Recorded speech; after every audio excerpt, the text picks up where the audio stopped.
What's up everyone, welcome to today's video, welcome to the Video Game Fight Club channel. Thank you very much for tuning in. Ladies and gentlemen, I would love to comment on some of the statements that Destin and Parris made in this video. I understand that right now on the internet people are clipping their comments and their opinions out of context, so I would try my best to give them the time of day so they can speak. I want to hear what they said and I want to respond to it from the perspective of someone who is a gamer, someone who's also a commentator on gaming, and also somebody who's looking to make, their own video game. In fact, let me show you my tab right now. So if you look at my bottom tab, look at all the apps there. There's a symbol for an app that if you see it and you know, because this is something that we're carefully considering in terms of making a game and delivering. Now, I didn't say much more, but only those who have a keen eye would have known exactly what I showed them because I'm serious about actually, hopefully, one day making my own video game. Now, if I'm looking at it from the perspective of a wannabe indie dev, a perspective of a gaming commentator, a perspective of a gamer, and I wanted to get data from, every other source, and I listened to what these gentlemen were saying, I wonder what I would perceive. So what I want to do is I want to give my perspective and see if we can come to in my opinion anyways, a more grounded understanding and a baseline as to what may be going on and potentially missing pieces in this whole conversation. So in this particular podcast interview, Ryan McCaffrey punts a question to Parris. And he responds about his own opinion and thoughts on the Xbox ecosystem. So let's listen to what Parris says, and I'm going to go ahead and I'm going to respond. You might get a little nervous if you're an Xbox fan. Not that Xbox is in danger of shutting down anytime soon, but hardware revenue down 31%. Lucky number 7. You first, what do you make of these kind of the mixed results of these Xbox financials as part of the Microsoft earnings report? I wasn't surprised with any of it because it makes total sense that including Activision into their revenue, of course, it's going to jump up significantly. But when you take Activision out of it, it being slightly down isn't surprising either going year over year, because what did they really have outside of anything coming from Activision in the quarter? It just makes sense. There wasn't anything that would have driven revenue to be bigger, across the rest of the Xbox portfolio. So not surprised. Now, the hardware one, and I know a lot of people are seeing that, and I've seen comments, people are, This is where they took Parris out of context. Freaking out over that, and it's somewhat justified, but again, not surprising because we've seen this trend happening with Xbox over the past 18 to 24 months anyways with their hardware. I know a lot of people are pointing to the fact that they're marketing, no Xbox, no problem as far as cloud initiatives goes and things like that. I mean, this is just my opinion, but when I look at Xbox hardware, I think this generation is pretty much a lost cause moving forward. I think their best. From what perspective? From what perspective, Parris? From the perspective of and you can blame it on a multitude of things, but where's the content been over the past few years to drive people to want to go buy an Xbox Series X or an S? That's a very good question. I think that's a very strong question. And that's something that's brought into context in terms of the launch of the console. Where was the content? It didn't seem like Xbox had a good plan at first. It has not been at the proper cadence to get people excited. I mean, we went almost a calendar year. What was that, 2022? 2022, yeah. Without anything. So that clearly is going to hurt confidence and wanting to go buy hardware. Last year, we obviously got Redfall. We saw what that happened. Starfield, mixed results. I personally enjoyed it, but I understand people that have been skeptical about that as well. We've seen what this showcase shows for the future for them. That's very exciting. But the current present, there isn't enough there that's going to push people to go buy new hardware. Just my personal opinion. So that's in my opinion, I think that's a strong opinion. However, there's something that I think needs to also be highlighted. And that's the fact that since 2017, the groundwork for what Xbox was going to look like was already being laid. There's no doubt that they already recognized a PlayStation that surpassed them in the PS4 days. So they decided that they were going to take a long-term strategy. At the time, it seemed useless. It seemed like, why does Xbox have a subscription service? They should go focus on selling consoles. But they were already laying the groundwork, shopping around for publishers that they were going to acquire if they could to add to their library of Game Pass. That's where we first got many of you remember the OG news about Warner Brothers wanting to sell and Phil Spencer and Xbox wanting to actually acquire them. And then we found out that that was actually the case. So they were strategically planning this particular move for the most part. And they knew that a console or a refresh or a brand new generational leap would also be pivotal. This is why we have the Series S and Series X. So I think that's another thing that Parris needs to also go in and, highlight is they weren't necessarily in the mindset of we want to make games that will launch our console. They were actually in the mindset of we want to acquire studios and, acquire IPs that would just join our subscription service. So this makes a whole lot of sense when you actually think about that. Their strategy had not necessarily ever been to push their consoles as, something that people needed to buy. So I think that's another thing that these gentlemen, when they talk about this, and I'm sure they understand and have said this in different contexts, but I think they also may be looking at the now, and this can also be a challenge too, because a business strategy is hard for you to cut out a slice and not look at the whole cake. So this is why it's easy for them to get taken out of context, because now they're not looking at the history and the way things have, gone, because it's just a lot of history. And I'm sure everybody knows this, but I wanted to add my own opinion and my own thoughts to this. Oh, I think they're probably looking at it of as they're doing, let's get our games in as many places as we possibly can to get people. Heck yeah. They've been looking at it that way for the longest time. It's their business strategy. Now, let me throw in a real world example here. Costco. But you're like, what? Yes, Costco is basically one of the biggest sellers of beef in the world. As of 2021, Costco is the third largest retailer in the world and is the world's largest retailer of choice and prime beef, organic foods, rotisserie chicken, and wine as of 2016. Now, Costco's competitors, or one of its close competitors, aka Sam's Club, is not going to give up selling choice and prime beef, is not going to give up selling organic foods, is not going to give up selling rotisserie chicken because Costco is dominating. Economics basically dictates that in an economy that is, in a sense, or in economies of scale that actually favor competition, you're going to have a dominant player. But the dominant player being present does not mean that everybody else has to basically pack up shop and go. I use this Costco example simply because, it's very interesting to see that this is, something that's happening in retail, but somehow when we come to discussing gaming, it seems like we want to remove business and economics and financials from it, yet we're talking about financials.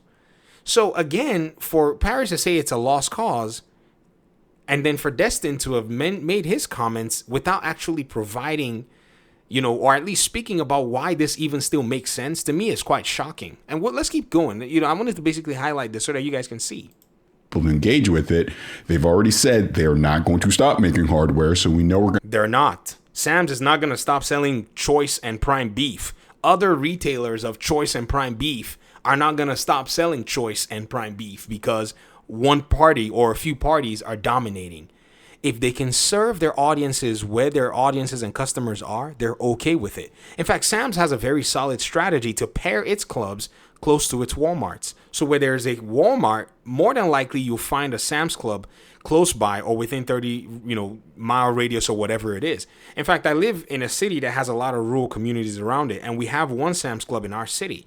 And the rural communities around, the closest that from the 30-mile radius, the closest they can get to a Costco or another Sam's Club is at least 45 miles. If they decide that they want to make it, that's the minimum they're going to spend time going, depending on what direction that they want to go to. Now, the further that community is from where I live, they can get to another Sam's Club, but they'll have to cross state lines to actually go there. It's insane. So Walmart has positioned itself to be able to serve those customers where they are. Xbox is basically doing the same thing. How this is not plastered everywhere in the conversations, it continues to drive me up the wall to say, gentlemen, you know about this. You know this is the way things are going. Why then is this not actually, added to the context in the discussion? We're going to get a next generation of it. That's probably their, I don't want to say last gasp. That isn't the proper word, but if we go into this next generation of hardware, which probably includes some kind of handheld, they're talking about this great technical leap.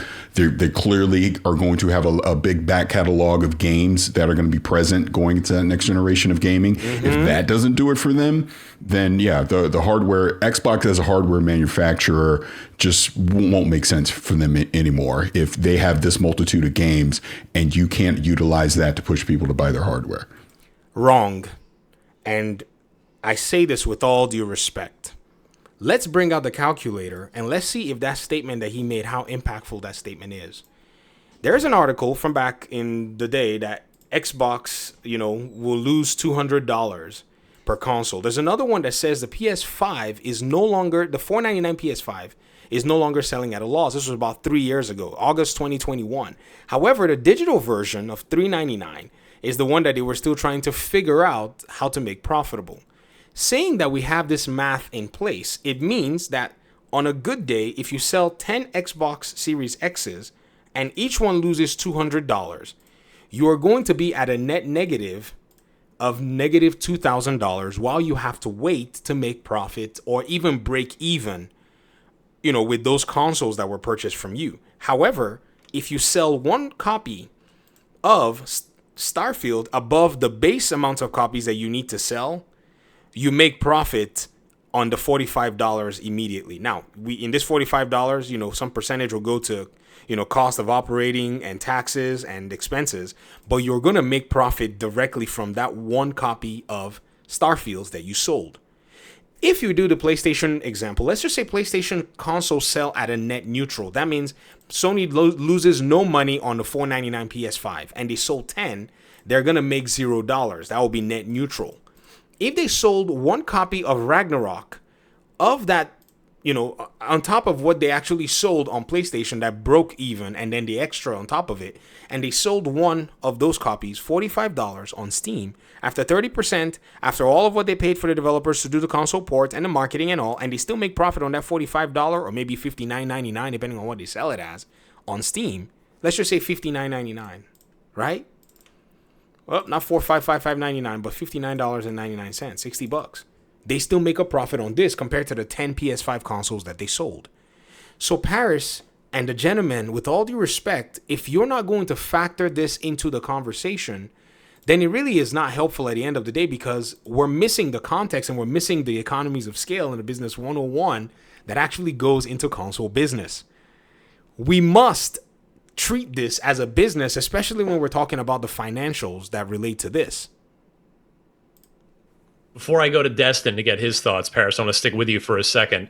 We from the FTC leaks, which is supposedly old information. 2028 was the date that was out there for next gen hardware. Do you think that sticks? Do you think that moves up if Microsoft can hit the gas on that, or does it not matter and it's the software that's going to matter here? Well, the software is going to matter. Before Parris even says a word, the software is going to matter. Do you know why the software is going to matter, ladies and gentlemen? Because I just showed you the math. Because you can make money on the instant on your software sales after having broken even easily than it would for you to sell one more console. Does that make sense? Now, yes, you can recoup your money on the console later, but God forbid those 10 consoles, the people who buy them start playing Fortnite and Apex Legends and Valorant and PUBG and whatnot free-to-play games that don't require any extra cost, then you're still sitting there pretty waiting that they may buy another game someday or buy a microtransaction so that you can get trinkles of money into your pocket when you can easily just sell software and make money. Keep in mind, as all of this is going on, Xbox has a store that is on PC that is free from Steam's 30% sale, that they're raking in money as well on sales of games and on subscription services as well. Whoa.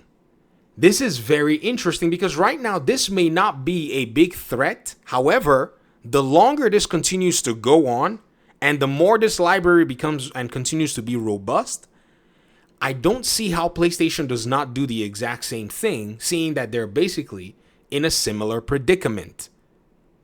If you get what I mean.